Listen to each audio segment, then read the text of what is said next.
Taylor Swift's newest single, Gorgeous, has dropped, but is it about her boyfriend, Joe?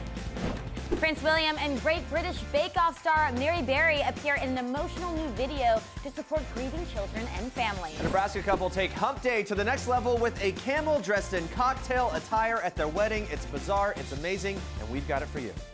Kim and Kanye are in full-on nesting mode. We'll tell you what a source says is going on behind closed doors. It's a beautiful tribute to these guys, and you get to celebrate these guys and what they did and their brotherhood. Taylor Kitsch and cast members talk about the fallen heroes portrayed in their new movie, Only the Brave. I take great pride in that we have a very warm, sweet friendship. And the legendary Kenny Rogers getting real about his 30-year friendship with the great Dolly Parton. It is all today on People Now.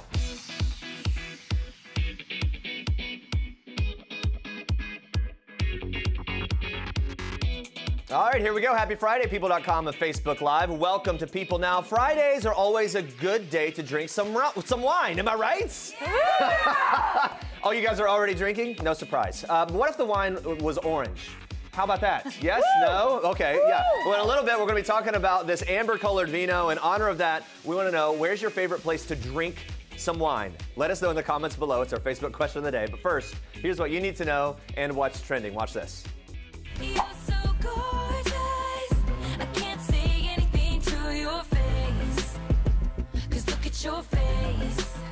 Well, it looks like Taylor Swift is love-struck in her latest song, Gorgeous. And of course, Swifties everywhere can't help but ask the burning question, is the song about her boyfriend, Joe Alwyn? Well, Gorgeous is the pop star's third song off her upcoming album, Reputation, and it seems like Swift hints at her hunky British beau when she mentions some ocean blue eyes, which is a quote from the song. Coincidentally, that's the same color as Joe's eyes. Look at those dreamy blue eyes. I'd write a song about him too, if only I could write. People confirmed in May that Swift and Alwyn were dating. She had been largely out of the spotlight since February, and it turns out she'd been secretly seeing Alwyn. And in late August, a source close to the singer told People exclusively that the couple is still, quote, very happy together and continuing to spend time with one another without all of the attention. Now, of course, whether or not Swift's song Gorgeous is about Alwyn, well, we'll leave that up to the Swiftie Twitter sounding board. Regina's super confident, stating that the song is about no one other than Joe, all right? Meanwhile, Kristen, she's screaming because she thinks the lyrics mean that Taylor Swift got drunk and made fun of Joe Alwyn's English accent. All right. And Shania, she's thanking Joe for making their sunshine, a.k.a. Taylor, so happy, claiming, quote, he's the best with this perfect gift.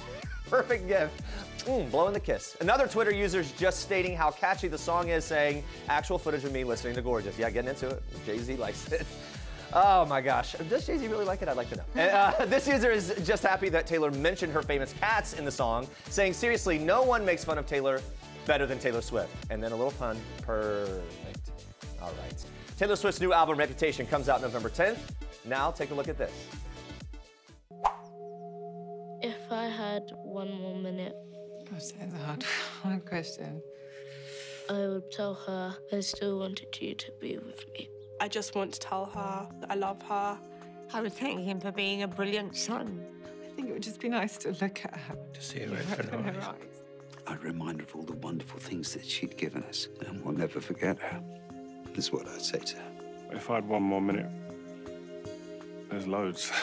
I would say I love you because I didn't have the chance to. It would be just to tell him that we're doing okay. Child Bereavement UK gives face-to-face support to children, young people and families when a child grieves or when a child dies. Please take one more minute to support Child Bereavement UK and help to rebuild the lives of bereaved families. That's Prince William appearing in an emotional new video highlighting his support for grieving children and families. You might have also spotted British soccer star Rio Ferdinand in the video and the Great British Bake Off judge Mary Berry, who lost her 19-year-old son William in a 1989 car crash. The video, which was released Friday, is part of Child Bereavement UK's new One More Minute campaign. The charity is close to Prince William's heart as he was 15 when he lost his mother, Princess Diana, in 1997. The charity's chief executive, Ann Chalmers, says in a statement that the new campaign, quote, touches on the longing that many bereaved families tell us they have to be able to have more time with the person who has died. Our One More Minute campaign gives us the opportunity to spread the word so that families are aware that bereavement support is available through organizations like ours. Ads from the campaign will air across several channels in the UK beginning today. And stay tuned, because later in the show, royal correspondent Imogen Lloyd-Webber is here to talk Prince Harry and Meghan Markle's tea with the Queen, plus Princess Kate's due date. We're going to bring you that in just a bit. But first, we move on to this. The deadly California wildfires have killed over 40 people, making them the deadliest string of fires in the state's history. Over 11,000 firefighters continue to battle the blazes, which have torched over 200,000 acres in Sonoma and Napa counties. Coincidentally, the new movie Only the Brave is based on the true story of a team of elite wildfire fighters called the Granite Mountain Hotshots, who lost 19 members of their team battling a blaze in Arizona in 2013. The cast is out promoting the movie now, but also paying respect to the firefighters putting their lives on the line right now fighting those blazes in California. I think it's important that, you know, as we're sitting here talking about Hollywood and filmmaking, that we can call attention to the guys out there right now who are working to save lives and save homes. They do this selflessly, as Taylor said. You know, they don't know you, they don't know your house, but they're willing to put everything at risk to save you and your property. And we'll have more from James Badge Dale, Taylor Kitsch, and the lone survivor of the real-life hotshot team who are depicted in that movie. That is coming up in just a couple minutes. Oh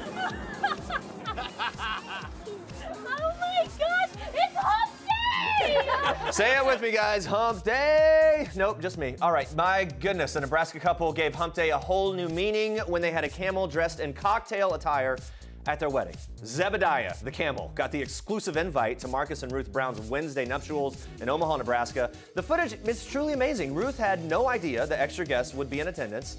Marcus wanted to surprise his bride since Zeb is her favorite animal when the couple visits the farm where she lives. I'd say these two are off to a great start as husband and wife. And as for Zeb, well, I want him basically at all of my major life events moving forward, since everything is better with a little hump day. Wouldn't you agree? Now onto this, guys. It's almost the weekend. TGIF. I think that means it's the perfect time to talk wine. We all know there's white wine, red wine, and rosé. But would you ever try an orange wine? Well, here's your chance. There's a unique amber-colored wine being made by vineyards in New York's Finger Lakes that is creating a lot of buzz. The orange color does not come from actual oranges, but from an ancient technique of fermenting white wine grapes with their skins before pressing. It's similar to the process of creating a red wine. The wine takes on color and flavor from those skins, but what does it taste like? Watch this. Pretty outgoing characteristics, very spicy, peppery, a lot of tea flavors too come through. Bottles can retail for $30 or over $100. Even enthusiasts note that these wines are not for everyone because the flavors are so powerful. But I think they can all agree that this variety is definitely changing the game. As a wine connoisseur. There's always the debate of red or white. Now you have orange. What are you going to do? Red, white, orange. I mean, the options are just rolling in. Let's check in with Facebook Live. So in honor of that orange wine, we are asking you where your favorite place to drink some vino is. Samantha says, I'll drink wine anywhere, anytime. That's just the general Becky rule. says, wine with my BFF on the beach in our beach chairs. I like that. And now you can add the orange wine to the mix. I know. Keep the Facebook comments coming in. We'll check in with you again soon. But first, Andrea, more for us in Star Trek. Yes, Jeremy, we're talking babies. We are kicking off Star Trek with some Kardashian baby updates. Kim Kardashian West and husband Kanye are in full-on nesting mode as they prepare for baby number 3. A source close to the rapper tells people they're both so excited about the baby. They talk all the time. All Kanye does is text Kim when they're not together. They're making so many plans. The couple, who are already parents to 4-year-old North and Saint, who is a 1.5 old, hired a surrogate back in June. Just last month, the couple confirmed that the surrogate is pregnant with a baby girl. The source goes on to reveal Kanye and Kim check in with a surrogate all the time just to see how things are going. In some ways, they're acting like first-time parents because they're so excited. And proud Papa Kanye may be nesting a little harder than wife Kim. The 40-year-old musician has apparently already done lots and lots of shopping. The insider explaining that Kanye has purchased items for the nursery, as well as toys, onesies, and newborn clothes. Very cute. Well, last year, the couple went through some pretty dark times. Kim was robbed at gunpoint in Paris, and Kanye had a very public mental breakdown. Now the couple is finally ready to move on and welcome this next stage of their life.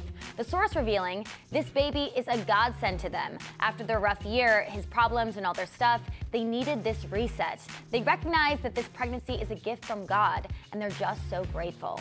We're glad to see the whole family doing well. Stay on People.com for updates on all the Kardashian-Jenner babies. Well, Joanna Garcia Swisher currently stars alongside Jason Ritter in the ABC comedy Kevin Probably Saves the World. But the actress and busy mama too finds time to relax in her sunny and laid-back Los Angeles home. Joanna gave people a special sneak peek inside the 6-bedroom abode where she showed off one of her favorite rooms to entertain. Take a look. One of my favorite things, among many other things that I love, is our little chalkboard wall that my husband painted himself, so he's really proud of it. He also got like a magnetized paint, and now we can stick things to it. Another one of my favorite things, probably my most favorite thing in the kitchen, is this giant island. If you know us at all, you know that we're big entertainers, and that is the kitty fridge. And that fridge is really easy for them to open, and it's always got greasy hands all over it. And I know if there are greasy hands on this, that someone's been messing around with mommy's fridge, and I don't like it one bit. So anyway, this is just how I survive life. I would definitely hang out at her house all the time. Well, to catch Joanna's full Hollywood at home, head to people.com. And those are your Star Treks for today. Stay with us. Country icon Kenny Rogers is talking his 30-year friendship with the one and only Dolly Parton. Plus, we are breaking down all those royal reports that Meghan Markle is about to sip tea with the Queen. Don't miss it. This is King Cutie in People. His Royal Highness Prince George Alexander Louis of Cambridge. These are George's parents, George's home, his Nana, the Queen, and his staff of 644 Englishmen. This is George's dog Lupo, who inspired his favorite book, The Adventures of the Royal Dog Lupo, one George will share now that he's a big brother. People. The details make the story. Don't miss this week's People. Country legend Kenny Rogers is preparing for a pretty epic farewell concert, which will include his final performance with his duet partner, Dolly Parton. The two are famous for their song Islands in the Stream. I can't help but almost sing it right now. So when I recently spoke to Rogers, he opened up about how that catchy song came to be and just how special Dolly is. Watch. I take great pride in that we have a very warm, sweet friendship that we've had for 30 years. It all started with Barry Gibb wrote Islands in the Stream. He gave it to me to record. He was producing an album, and I had been singing it for 4 days. And I finally said, Barry, I don't even like this song anymore. And he said, you know what we need? We need Dolly Parton. Wow. And I had a recording studio at the time, and she was downstairs, and my manager, Ken Cragen, said, I just saw her. And I said, well, go get her. And he went downstairs, and she came marching into the room, and once she came in there and started singing, the song was never the same. Wow. It took on a personality of its own. From one lover to another.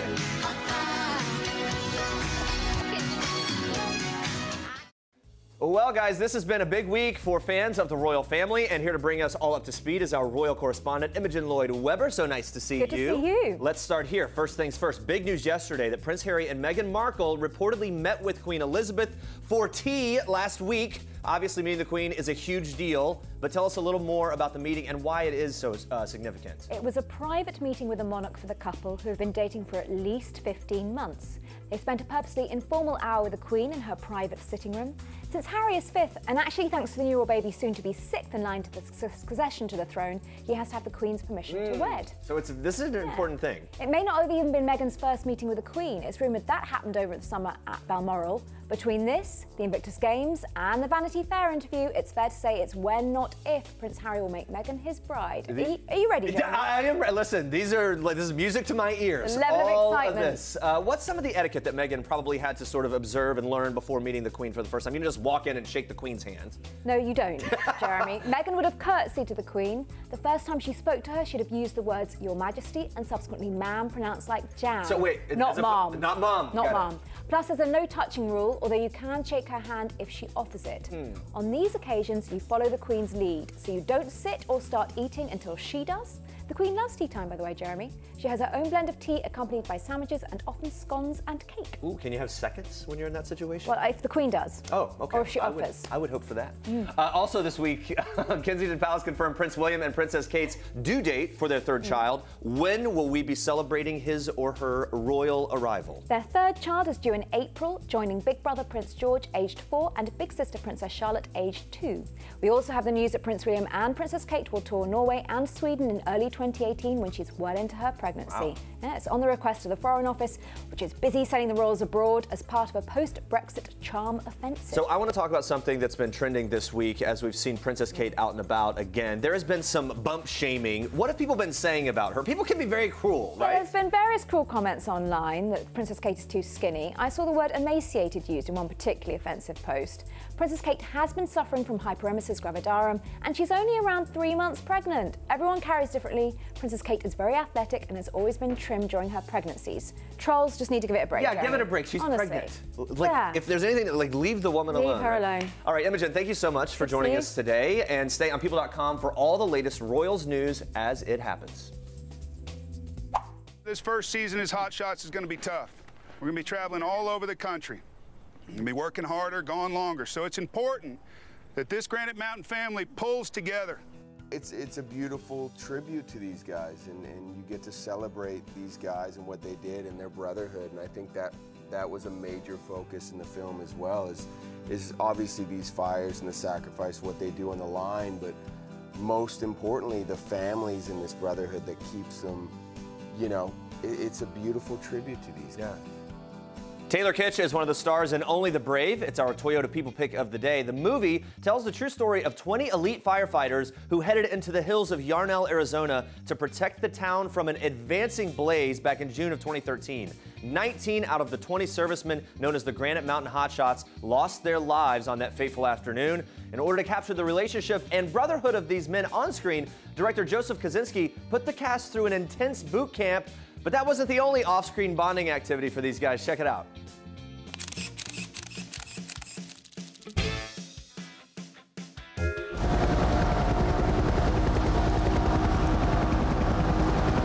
I think this is yours!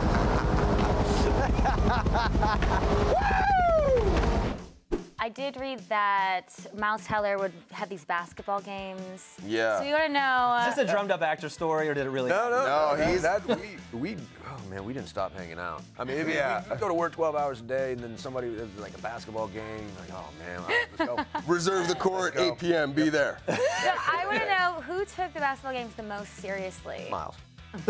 It's as the organizer. He is the most competitive. Scotty, and he is for sure. He's the hands down the best dressed guy on the basketball. Yeah, he's got great style on the court. I'm terrible. Joe, did you ever have moments of like, hey guys, let's rein it in. We actually are making a movie here, not just hanging out, boys club. Every day. And a lot of times I just rely on Brolin. I'd say, Brolin, you know, line them up. He'd call, line them up, and all of a sudden they'd all get in a line, call their numbers out, and That's so great. the more you treat them like a hot shot. Serious movie, but a lot of levity in that brotherhood. And the sole survivor of the Hot Shots, Brendan McDonough, and real-life firefighter Pat McCarty, who served as the movie's technical advisor, discussed basic fire safety and why they love protecting the community.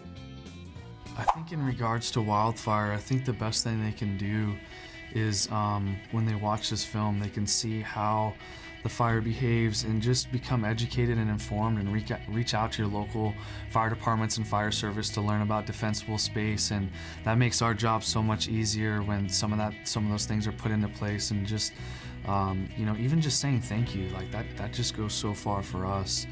And you know, those are some of the things I feel like can be taught from this film, and things that they can see and witness and learn is the brotherhood, the camaraderie, and the sense of community that is built within the fire service. One of my favorite things is, you know, whether we're at the grocery store or we're out and about town, maybe just getting fuel in the truck, so you see a little kid, you see him looking, over at the fire truck, and you know they want to come over, and mom and dad are like, I don't know.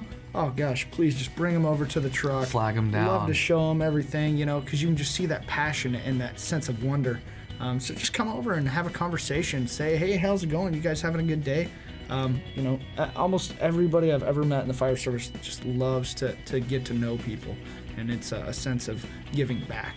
So, I don't know, that's... Yeah, I love it. The little kids are the best, you know, to be able to just be teachable to them.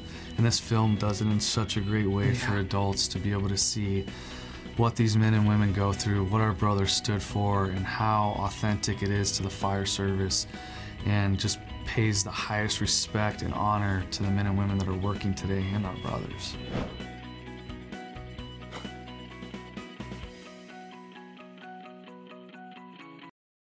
This is Jennifer Lawrence in People. This is Jennifer photobombing Taylor Swift, and Sarah Jessica Parker and Liam Hemsworth, proving that while we all love the fashion of the red carpet, it's people who steal the show. People. The details make the story.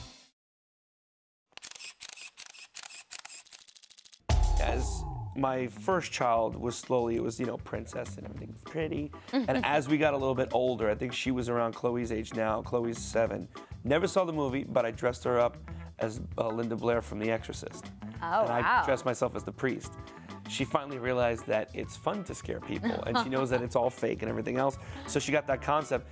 My little one, she wants to do Guardians of the Galaxy. So she wants to be Rocket, the raccoon. I'm gonna be possibly Groot, and I actually have stilts. So I'm gonna do a whole thing with stilts. That's awesome. What is it? I think Kelly's gonna be Gamora, and Brianna is going to be Star-Lord. So you still go all out for Halloween? Yeah, we go all out, and a lot of times I make a lot of the costumes, actually. A lot of things I start to, or I'll mix and piece things together. Last year we did Wreck-It Ralph, which was cool because I was Wreck-It, and my daughter was Fix-It Felix, my little one. My older one wanted to be one of the drivers, so, and they don't have a costume. Her name was like Cherry Bing Bing or some crap like that. I don't even know.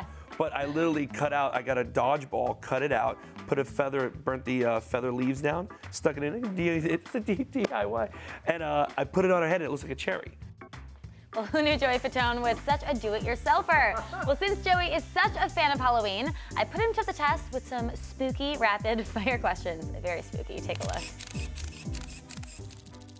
We've got some Halloween-themed rapid fire questions. All right. So you ready? Just first thing that comes to your mind. All right, go for it. Favorite Halloween candy? Whatchamacallit. It took about 4 or 5 hours to do. A buddy of mine does special effects makeup. I was Hellboy. I'm not scared of like spiders or snakes, right? I have a little bit of a claustrophobic. And it's not so much of being in a tight confined space, it's if I can't move my arms and being in a tight confined space. We were doing a Challenge for the Children, which was a charity event with NSYNC, and we got in these sumo wrestling, you know, the big sumo wrestling outfits. You can't move your arms as much. So we were wrestling, I hit, you know, he falls down, I fell down, no big deal, it's hard to get up. One of the sumos who was dressed in a sumo came and jumped on top of me, and I couldn't move my arms and get up, and my face was getting smushed. Yeah, I panicked. I'll have to go with werewolves due to the fact that they change at night and they can actually go outside during the day. Because if you're a vampire, you usually, unless you're in twilight, you just sparkle and gleam. But you actually will die if you're out in the sun. So I would be a werewolf because then I can change and still have fangs, and I don't really need to drink blood. I've always been a fan of Freddy Krueger, so you know, that whole franchise I love just because when I was young I just was into Fangoria magazines and horror films and stuff like that, and that was one of the big ones that I actually remember going to the movies and seeing. Nice. That's how old I am, people. It is a very scary movie. And there is still time to gather the fam and catch Joey's newest Halloween movie, A Witch's Ball. It airs again on Discovery Family at 5 p.m., 4 p.m. Central on Halloween, October 31st. Do they win like every costume, you know, contest They at every Halloween party they go to? I love that he gets so into it. Yeah, it's great. You can never grow out of Halloween.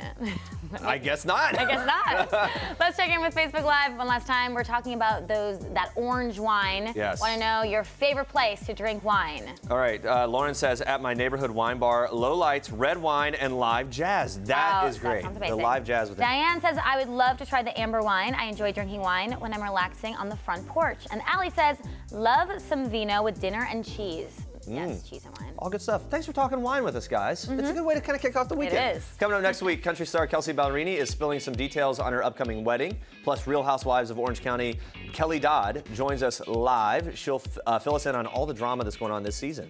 Thank you so much for watching. For now, we leave you with one last thing from comedian and actress Angela Kinsey. Season 2 of her show Haters Back Off drops on Netflix today, so go check it out. Have a great weekend. Hi, I'm Angela Kinsey, and this is One Last Thing. Last song stuck in my head.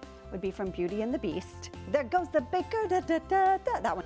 There goes the baker with his tray like always, the same old bread and rolls to sell. Last time I was embarrassed. I don't know, today on the subway getting here, I was digging in my bag and a snot rag came out and was stuck in my shoe that was in my purse. And I was doing this and it was like this and there was I talked too much.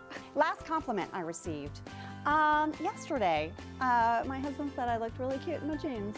So, thank you. Last time I couldn't stop laughing. Oh gosh, you guys, our kids crack me up. They crack me up, they dress up, they come downstairs and they put as many stuffed animals as they can in their clothing and then they dance and it makes me laugh so hard.